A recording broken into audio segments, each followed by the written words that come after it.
welcome to this workshop, which is part of a series organized by the Leo Baeck Institute, the Contemporary Jewry Institute of the Hebrew University, and the Israel Oral History Association. We are honored to welcome Professor Kim Rubenstein from the University of Canberra, and the title of her talk is Creating an International Comparative Oral History Project Around Trailblazing Women's Lawyers. Quite a mouthful.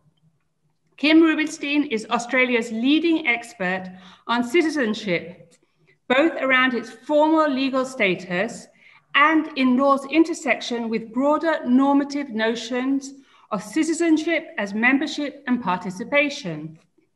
In February 2020, she became the co-director of the 50 by 50 by 2030 Foundation. And this is a foundation that seeks to promote gender equality in different forms of leadership. And I encourage you all to enter the website, which has lots of information and diagrams and pictures of, as we all know, gender inequality in a broad range of fields, including universities. Prior to this appointment, Professor Rubenstein was a professor in the Australian National University Law School in the years 2006 to 2019 and director of the Centre for International and Public Law from 2006 to 2015. She is a graduate of the University of Melbourne, where she taught, and also a graduate of Harvard Law School. She was a visiting professor at the Tel Aviv Law School in 2017 and 18, and a Lady Davis visiting professor at the Hebrew University Law School 2018 to 2019 BC, which is before COVID. In prehistory, I don't know if you all remember, but there was a time where we could actually meet in person.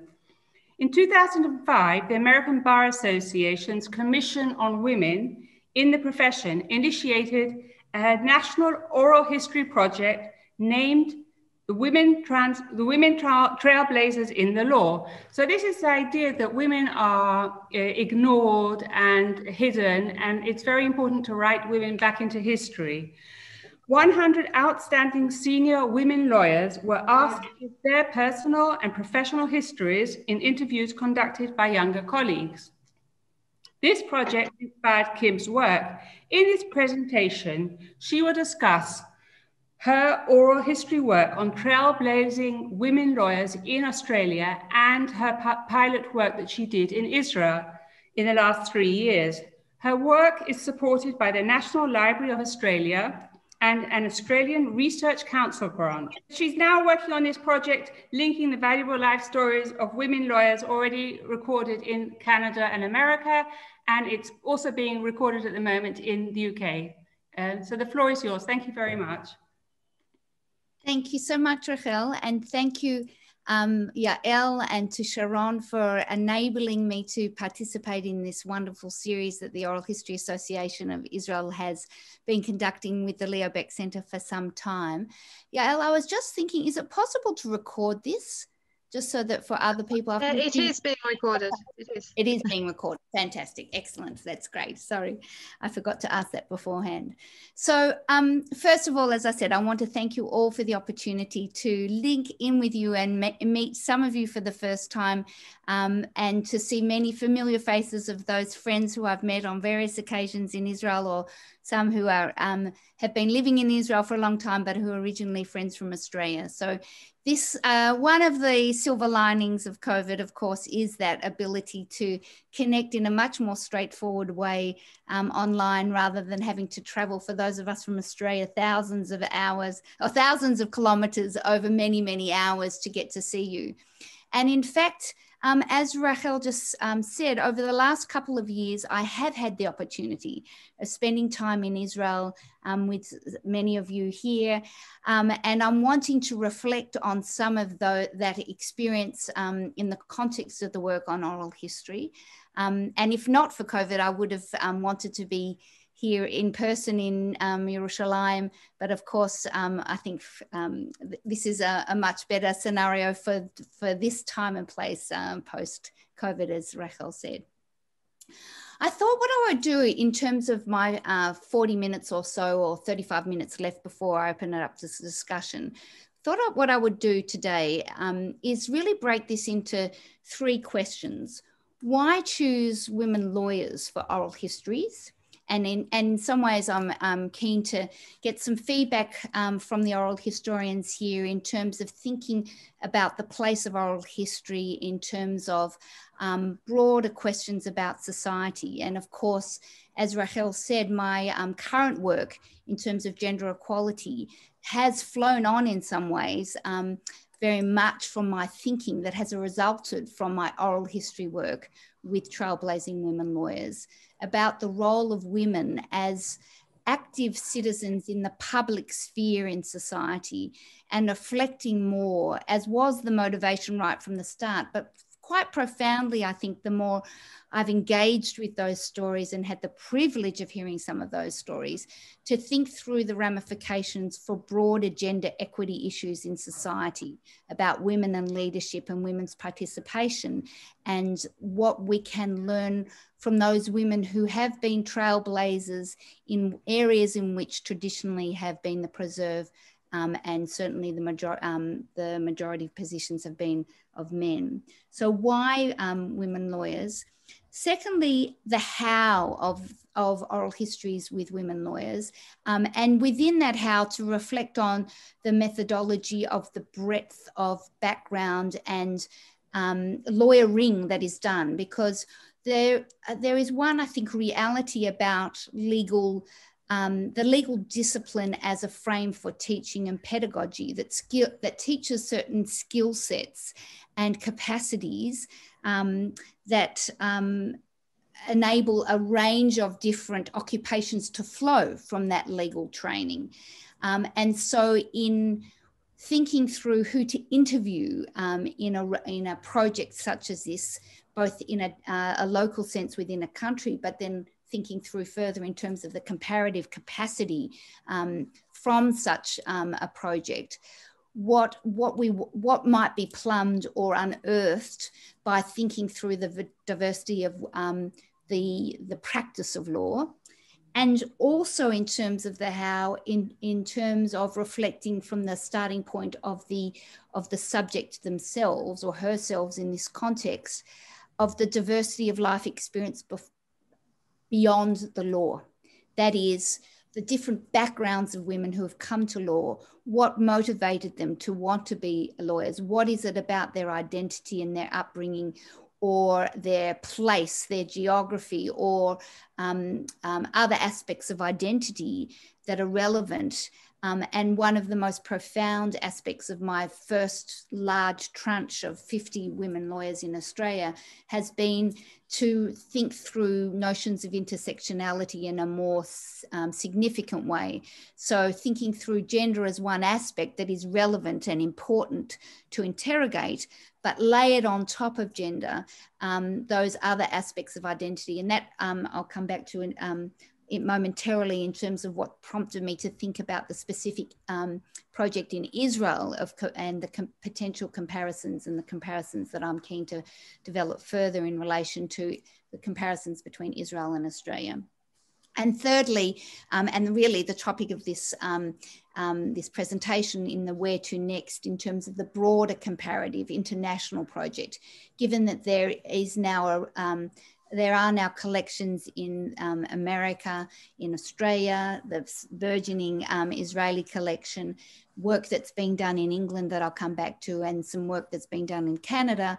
Of course, that's not the entire world by any stretch of the imagination, but there are pools of groups of research that become very relevant and potentially helpful.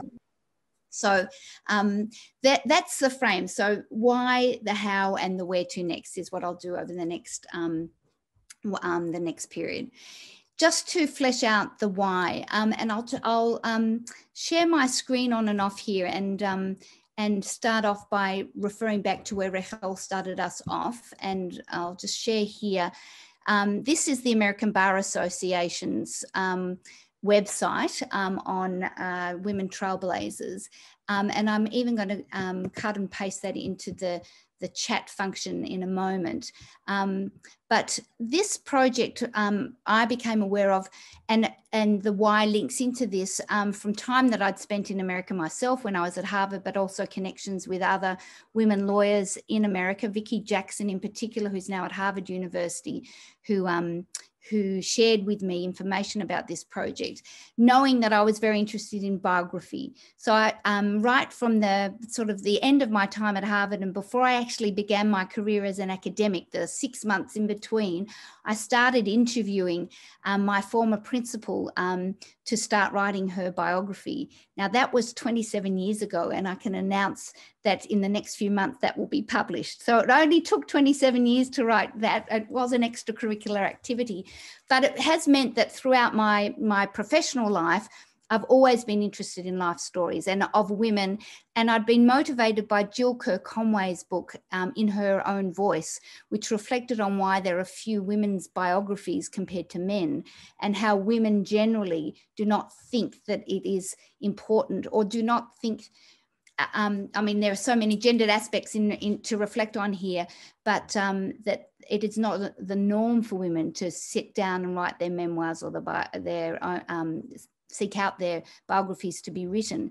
And in fact, when I started to interview my school principal, when I invited her to meet with me regularly so I could do that, her first response was, "But my life is so ordinary," even though she had had such a profound effect on generations of women and had really rippled in terms of her feminist input on society. So that interest had always been there in terms of women and their own sense of self in terms of sharing their stories for society. And oral history has also presented that to me.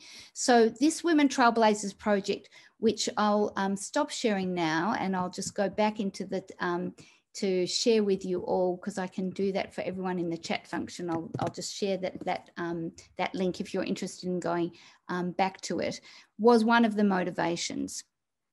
The other was that the Australian National Library of Australia, has one of the largest oral history collections in the world. And in starting to look at it in relation to the American project, I realised how few women lawyers' stories were in there. So that they became a major partner in the project that I conducted in Australia. And linking into that in terms of the why, my general interest in citizenship, as Rachel said, has always been broader than just the formal notion of who is and isn't a member of the legal frame for a nation state. Beyond that formal status, the more normative and lived experience of citizenship, of participation. And women lawyers, as I said at the beginning, are an interesting frame for thinking through women's participation in the public sphere as being active citizens. And that active citizenship was a theme for what I set out in my sort of research outcomes from these oral histories. But I should say, and this is moving into the how, that in setting up the Australian project, I was very keen to make sure that they were full life oral histories. So not just about their lawyering years, but in essence, these oral histories that are now in the National Library of Australia's collection, 50 of them, range from anywhere between 7 hours and 30 hours. And they are full in the sense of earliest memories to projecting forward, and obviously including the legal professional parts of their lives. And in order to choose those 50, we were very, as a project group, concerned to get a range of geographic background in Australia, because as you know, it is a very large country. And so those different experiences, both in the urban and regional context, but also in the diversity of the 6 states and 2 territories, how those different jurisdictions played out, which is a theme, again, that I'll come to at the end in terms of the Comparative International Project, about your overall sort of governance frameworks and how that impacts on law and how that impacts on women's interaction with those frameworks. So a diversity of geography, a diversity of life experience, so a desire to have from an Australian context, Indigenous women involved, as well as migrant women, women from different, to the extent that one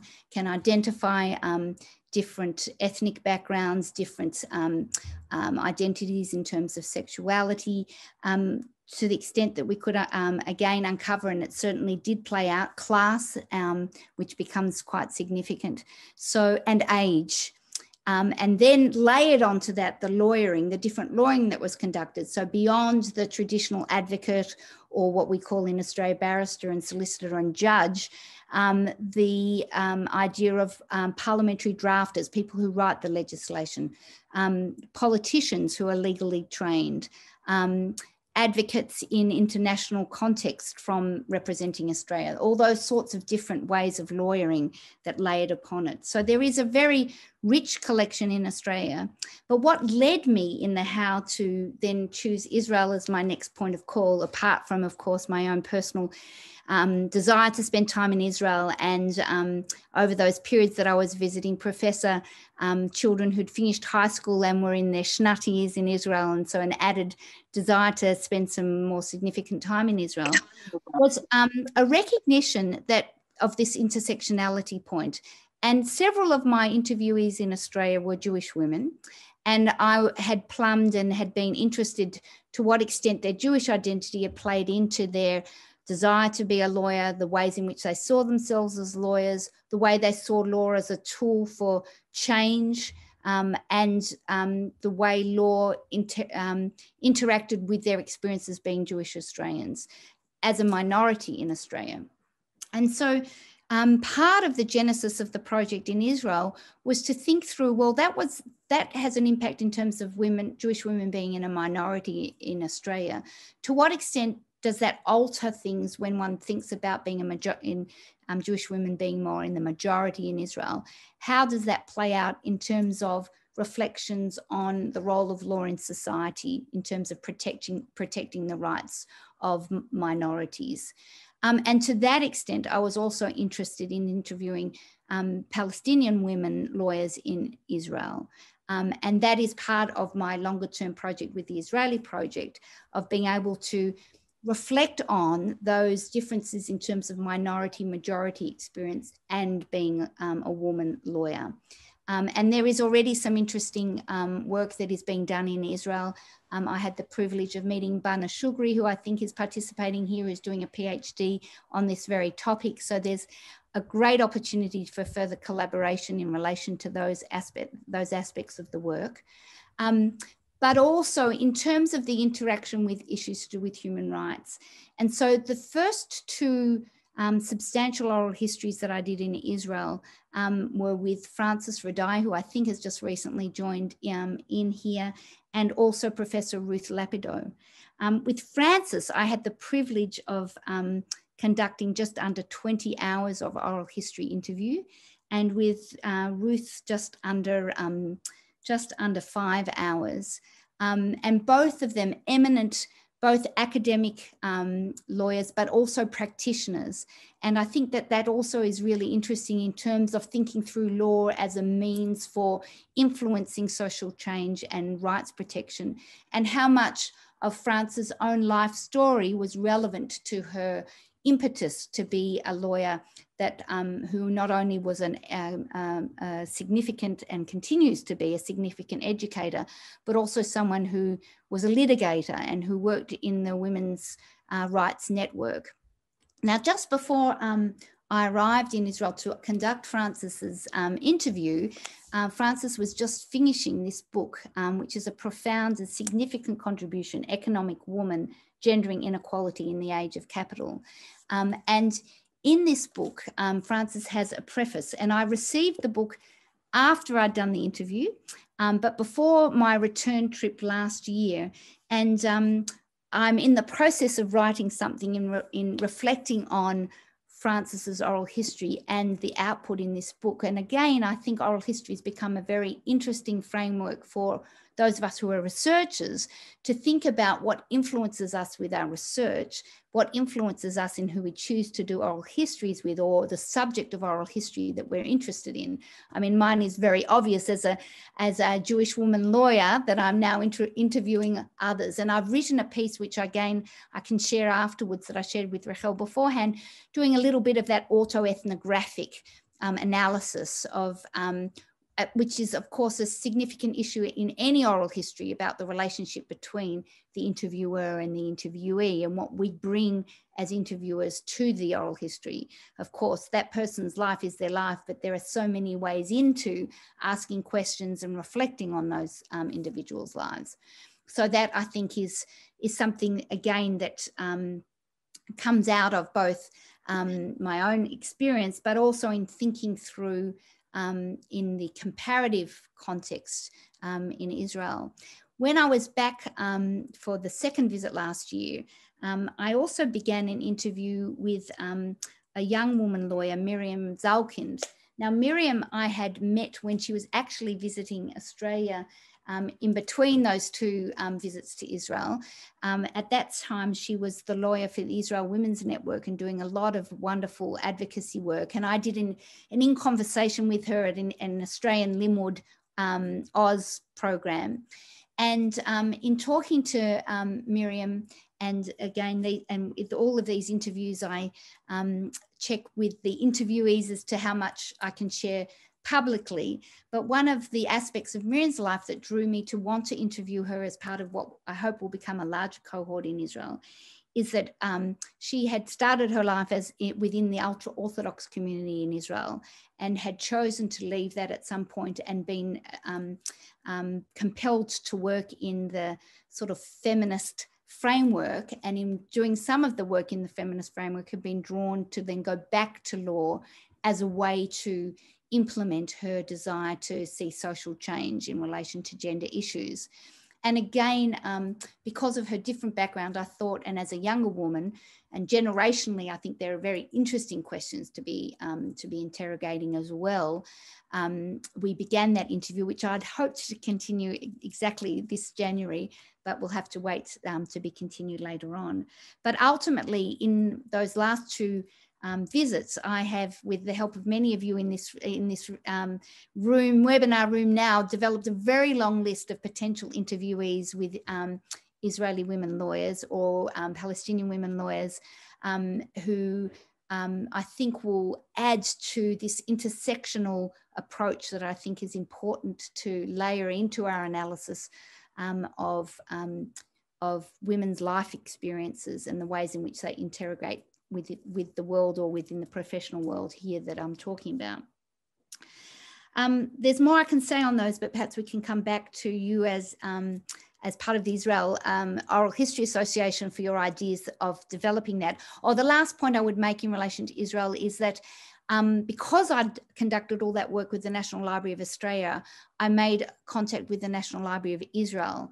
And as Sharon knows, I developed contacts with individuals who are supporting ultimately those oral histories that I'm doing in Israel to be placed in the National Library of Israel's collection. And that again, in terms of linking oral histories in libraries around the world, becomes another framework for enlarging, I guess, the potential for access to these longer term for international comparative work. So the third aspect of this is that, of course, in conducting this work as a researcher in an international community, I've been talking about this, and I met with Linda Mulcahy, who is now at the head of the Oxford Centre for Socio-Legal Studies. And Linda has started a couple of oral history projects which mirror some of these. And I'll just share my screen again here in terms of going to let's see, and let me just see if I can find this. So here, this page here is Linda Mulcahy's Oral History of Radical Lawyering, which is slightly different in the sense of its focus is on doing oral histories, 4-year oral history project, speaking with lawyers in with a particular focus on law centres around the country. But within that paradigm, and having heard more about the work that we've done with Trailblazing Women Lawyers, she also, and I'll just click here to Devorah Lieberman. Devorah Lieberman is a young researcher and writer in the UK who's worked with Linda Mulcahy. And following on from the trailblazing work in the National Library of Australia, they have also started with the British Library a project looking at pioneering women lawyers in the United Kingdom. And this is at its very early stage. They're effectively at the point where they are, they have collected a range of individuals who they've chosen through a similar sort of project that, a process that I'd undergone that I didn't go into great detail earlier about, but essentially calling for nominations for individuals to be interviewed.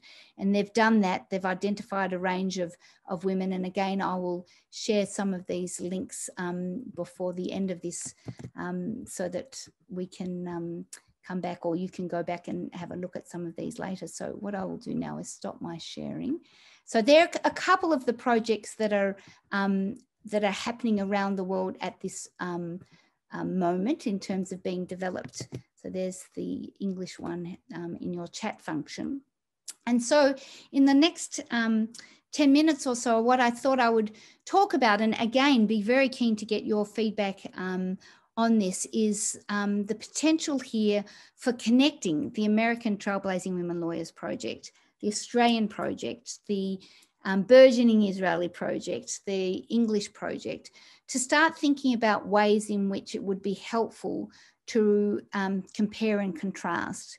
Now, one obvious way, and one that I said to you at the very beginning, given this is in a legal context and me being a lawyer with a constitutional public law frame of the world, which is how, as a lawyer interrogating these issues, I generally start in thinking through constitutional foundations, would be to of course, do the natural comparative constitutional jurisdictional structures within which law operates, and the place of law in terms of the rule of law and Western liberal frameworks for law as part of thinking through how those different women's lives have interacted with legal systems. So for instance, Eve Marlab, who's one of my Jewish women lawyers in Australia, who was a refugee from the Holocaust, or in fact had been able to escape Germany in 1939 and seen family or lost family and had been profoundly affected by the breakdown, obviously, of the rule of law and seeing law as a tool for protection of my rights. Those sorts of frames can be, I think, valuable in part of that comparative aspect. And then there are aspects that I think are perhaps interesting, and again, from an autoethnographic sort of notion, I think something that has always attracted me to my interest in citizenship and membership is being a Jewish Australian or an Australian Jew, and that contrast being about context. So my own Australian Jewish story is an unusual one because it goes back to one of the first Jewish convicts.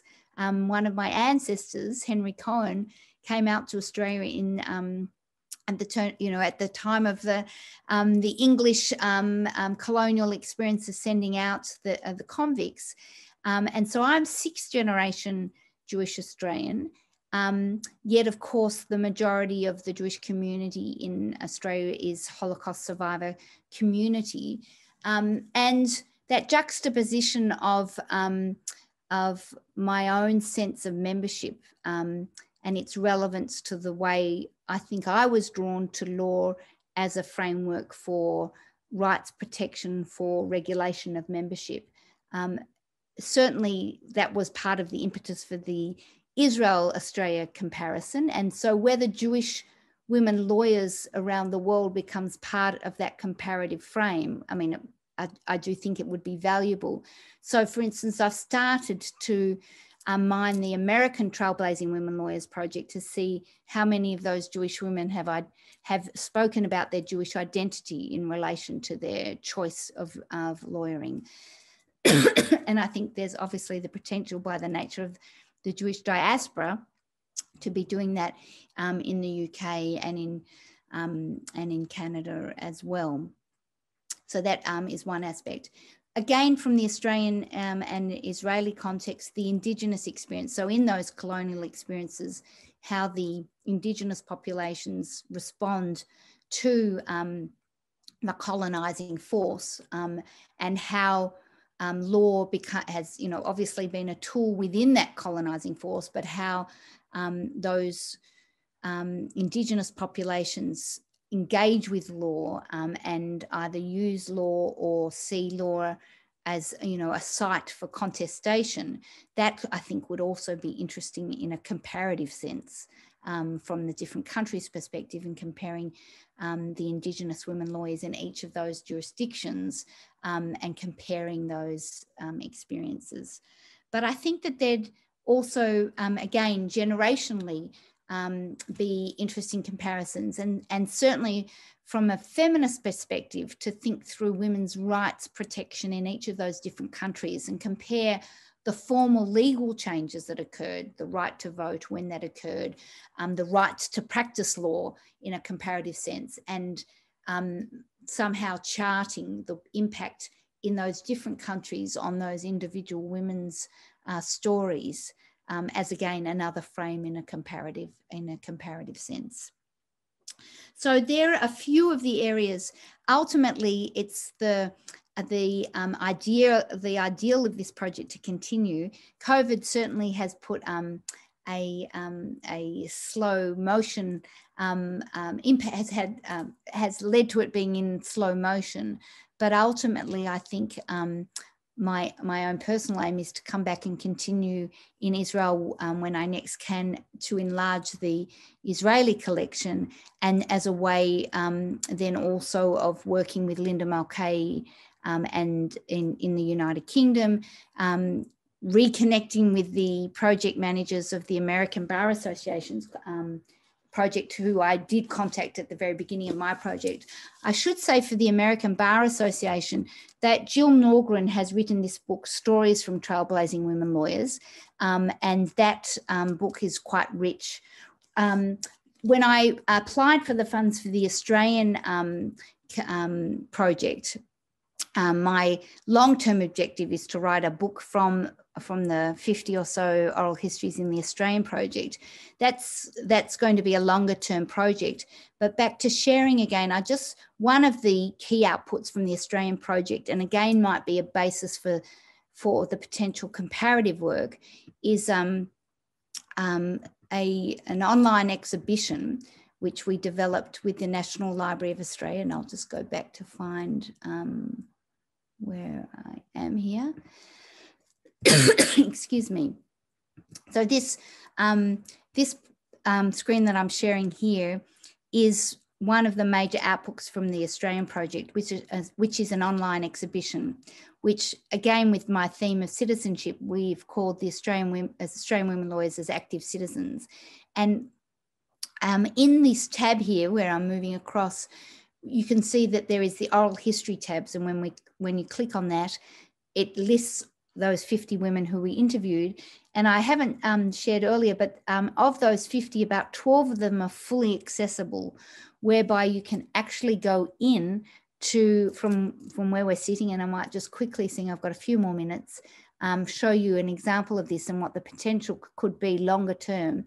So whilst these is a long list, I might just take you to one that's fully available. So for instance, Peg Lusink here. So she is actually someone who, again, has a personal connection. Up at the very top here, and I'm not sure if you can see this wonderful woman with a cigar holder in her mouth. She is the mother of Peg Lusink. Joan Rosenov, who is that woman, actually is my late grandmother's oldest sister by 17 years. So she's actually my great aunt, although I have one very faint memory of meeting her when I was about 7. And so her daughter is my mother's first cousin, although I had not met her until I actually interviewed her for this project. Now, her interview, just to show you the sort of wonders of technology, is on this catalogue record. And on this button, Listen Online, you can actually go directly to the to the interview. I won't take you through it too much, but just to show the accessibility of this, there's a user agreement to make sure that you don't use it. Oops, for let me go back to it. For commercial purposes. But if I move this so I can see where I am here and accept, it takes you in not only to the interview, but a full transcript, and also a capacity to search for keywords. So for instance, if I do a search for Zara, who was my grandmother's name, it takes you directly to those parts of the interview. So the National Library's contribution to this project is immense in the richness of the oral histories that are shared, and those interviewees who choose, because it's ultimately up to the interviewee as to whether it becomes fully accessible or whether it's subject to other conditions. This becomes a rich research pool for not only me as the original interviewer, but for anyone interested in oral history or anyone who's doing work on any of these areas, that there's full access to these and they can be listened to in the comfort of one's home. But in addition, and going back just to show you the richness of the website, with the initial project, we had over 300 nominations for those 50 interviews in terms of calling for suggestions for who should be interviewed for the National Library. And so we wrote to all of the women who had been nominated, and many of those women agreed to write up, given we didn't have funds to interview them, some memoir or reflections on their lives. And this tab, which says autobiography, takes you to multiple women's stories here, very rich stories about their lives that are, again, fully accessible through the web. So this online exhibition, which I'm trying at the moment, or have funds to do some curriculum material for school students to be able to learn a little bit more about some of these women's lives, I think also becomes a very rich resource in terms of oral history's role for highlighting and amplifying, in this context, women's contributions to society as a whole. And I guess if I stop sharing now and just come back to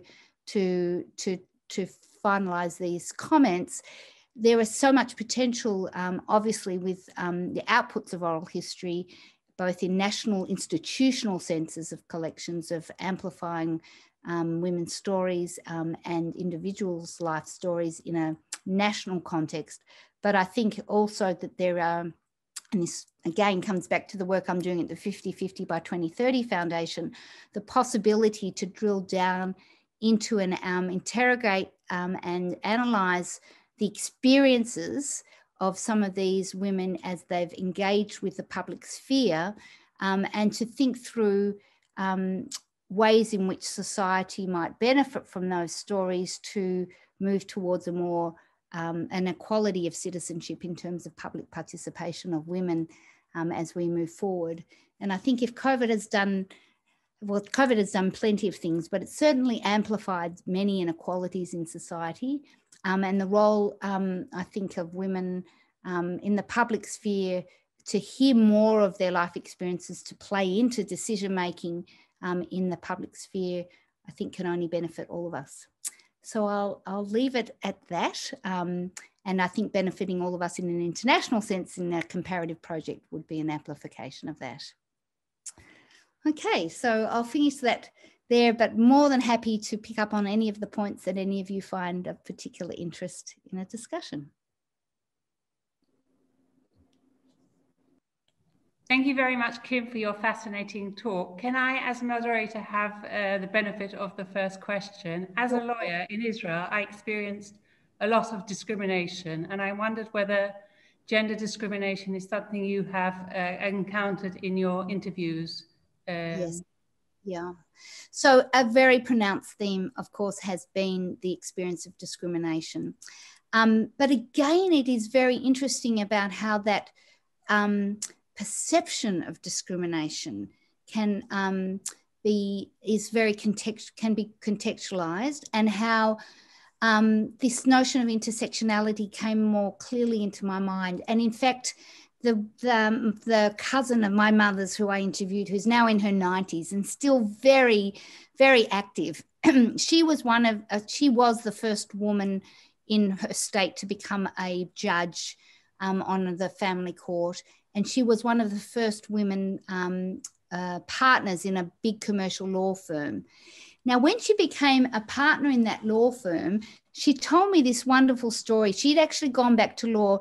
Her mother had been the first woman barrister, my great aunt, but she had not gone directly into law. She'd gone back into law as a mature age student, but she quickly risen to partner in this law firm. But she was because she was about the same age or a little bit older than some of the younger partners.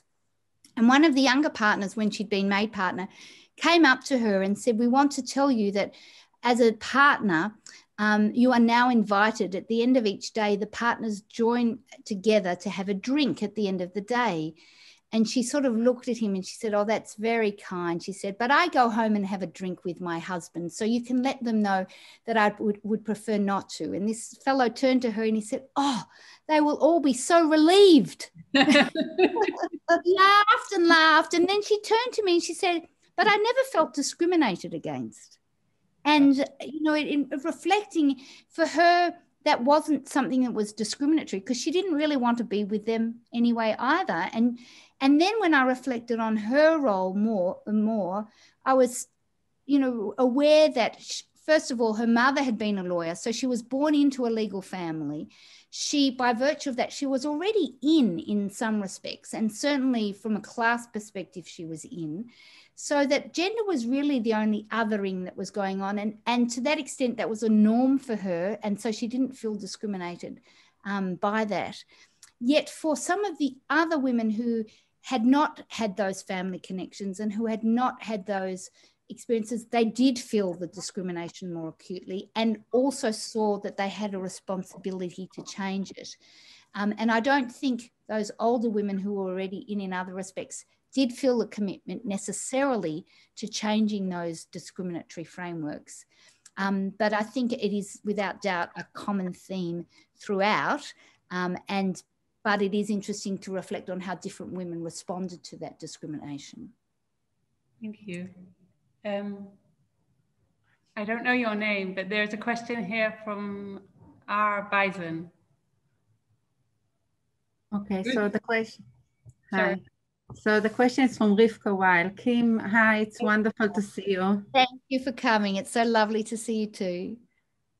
Kim, so you have a project that is on the one hand an individual. You want to talk to individual people and get their story right and then share it with the public. Yes. But then there is another element to your project that you're actually struggling with. And this is the comparative element and the cross analysis. How can I compile the stories and tell something bigger and more interesting? Yes. Now, I think you're putting a lot of your energies to the first phase of putting the single stories together. And you're not using enough technology to actually reach the second stage. So I think it would be actually very interesting and would help your research if you can come up with a list of questions that you can actually even put on a website and enable families, colleagues, have more people interviewed just by the fact that you're putting a set of questions in a public format and telling people you can interview your mothers, your MP, your professor, what have you, and have the stories. And so have a list of questions or even ideas, suggestions. This is the kind of information I want to hear from you. And then enable people to bring those stories or to bring those videos up onto a website. And you can do it simultaneously, Australia, I don't know, wherever you want.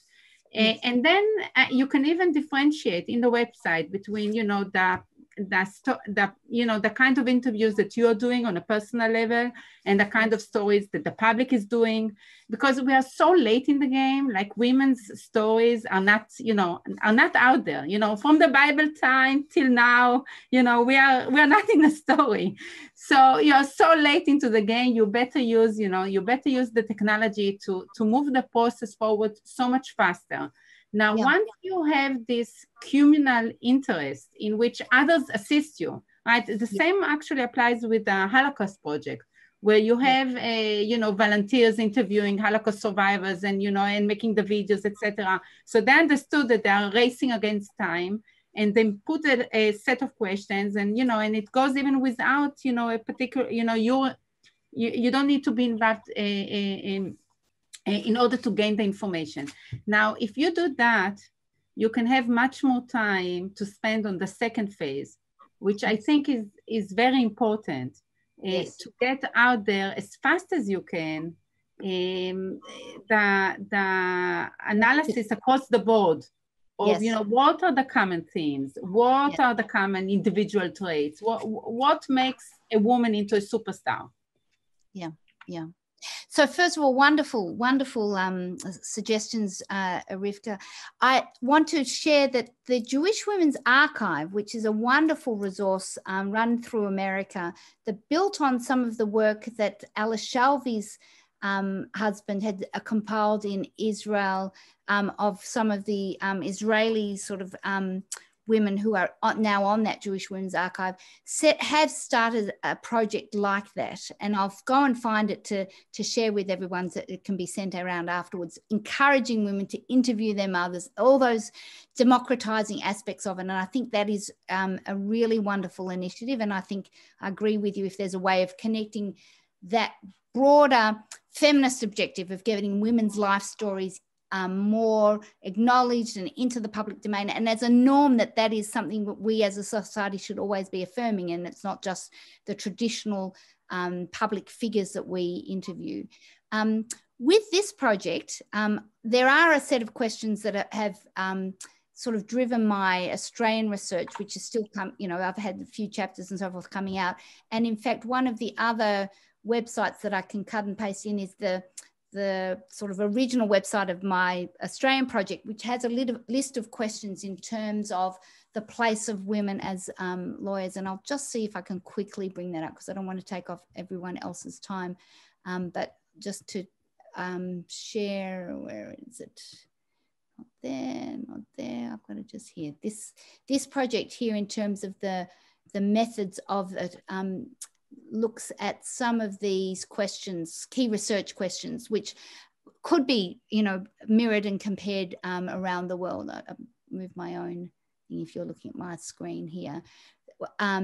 This list of 10 questions, which I'll cut and paste, but they are sort of comparative questions that I didn't go into in too much detail now, but could also be relevant to the international project. So I'll just put that into the chat function. But I agree with you that the more stories we can get out there, the better. But and the sooner that I can get to the sharing of the analysis of the comparisons, the better as well. Thank you. Kim, so just as a short follow-up, if there are other people as well, can we ask another? We'll follow up ourselves. Yeah. Okay, sorry. And there was someone who wanted to there's Margalit wanted to ask a question, and someone else who wanted to ask a question. So maybe we'll take two questions together, and then. Okay, so I don't know the name. It's R. Bison. Can I ask now? Wait, okay, go ahead. Okay, so well, first of all, thank you very much for the interesting presentation. While I was listening to you, I suddenly remembered that several years ago, while I was directing the Oral History Division, two people from the Department of Law approached us, and they were interested to do an oral history project on the people of the law, the Department of Law at the Hebrew University. But then they came back and say it will not work. Why it will not work? Because the people, they feel, and they probably were talking about men, they feel that if they are interviewed, they are attacked or they are under interrogation. They will not they are suspicious. They will never collaborate with such a project.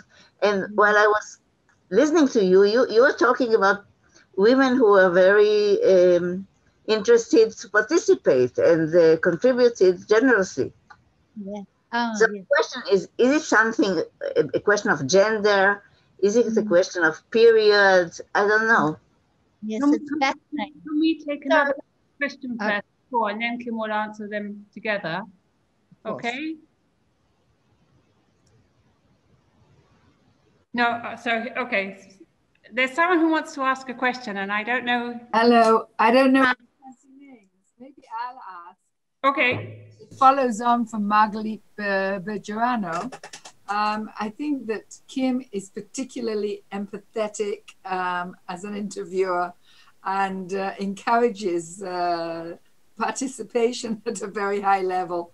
It's really a joy to spend time with her. My question, following up on the ideas given by, just a moment, I'm not sure, Rivka, the person who started off and said that you should expand it and, you know, draw macro conclusions from the micro interviews. One of the things, and I had a quick look at your list of questions that you just showed us, but not all of them. But one of the things I think may be very useful is what are the facilitating aspects of women's making it at all in the profession. I think especially after COVID, but in my book I saw it already, there are barriers to women's success. And the women you're interviewing are the women who managed to either overcome those barriers were not there for them, or they managed to break through those barriers, or a combination of the two. And I think it would be very useful to see, to have a look at the barriers and at the facilitating factors for those women who do make it. Yes. Thanks, Frances. And maybe to respond to both aspects of that, Marguerite, that's a really interesting point. One of the aspects of the National Library's framework is that each interviewee can determine when their interview is released. And they're very keen to make sure that those individuals are guaranteed the confidentiality that is needed if they want to share information that is sensitive. So the answer that I would have given those particular people if they'd been approached is, well, we can guarantee that it will be closed for a particular period so that you will never be attacked if it's kept. Now, that doesn't help the immediate researcher, but it does help the longer term view. So out of the 50, as I said, only 12 of them are fully available. The others, there's an agreement with me that I can obviously look at them all for my research, but I need their permission if I want to use any of it for the purposes of my publications. And I, as a matter of ethics for my university context and in my own ethical framework, would not share anything that was not going to be publicly available until a later time. So I think there are frameworks of dealing with that problem, and guaranteeing that to the interviewee enables them to be as fulsome as possible. I know that the National Library, when I explained to that, said that it's much more difficult to manage that because then someone has to be, of course, managing the release frameworks within the library framework. But that is one way of managing that issue. And I should add that there were some women who were reluctant to be involved, mainly, I think, because of emotional aspects of what they were going back over, some of the aspects, and not wanting to have to really recount it. And it does become quite an emotional experience, I must say, in terms of dealing with people's lives and those hurdles and barriers and so forth. But to return to Frances, yours, that question of what were the hurdles and how did individuals overcome those hurdles. Again, I think the intersectionality issue becomes really interesting there in terms of what are hurdles for some may not be hurdles for other women, and recognizing those differentiated experiences.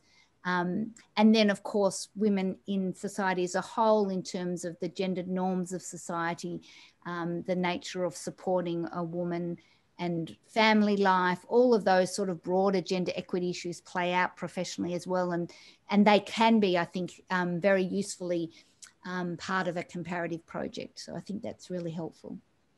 I can see Bana. Thank you, Kim, for bringing my attention to this very important talk today.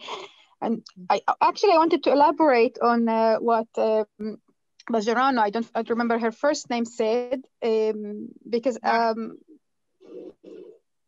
already interviewed, I'm not doing like a full oral history project, but I'm interviewing specific women cause lawyers, Palestinian women cause lawyers. I've interviewed 32, and I also interviewed 2 men. So just to have the yes. sense of difference.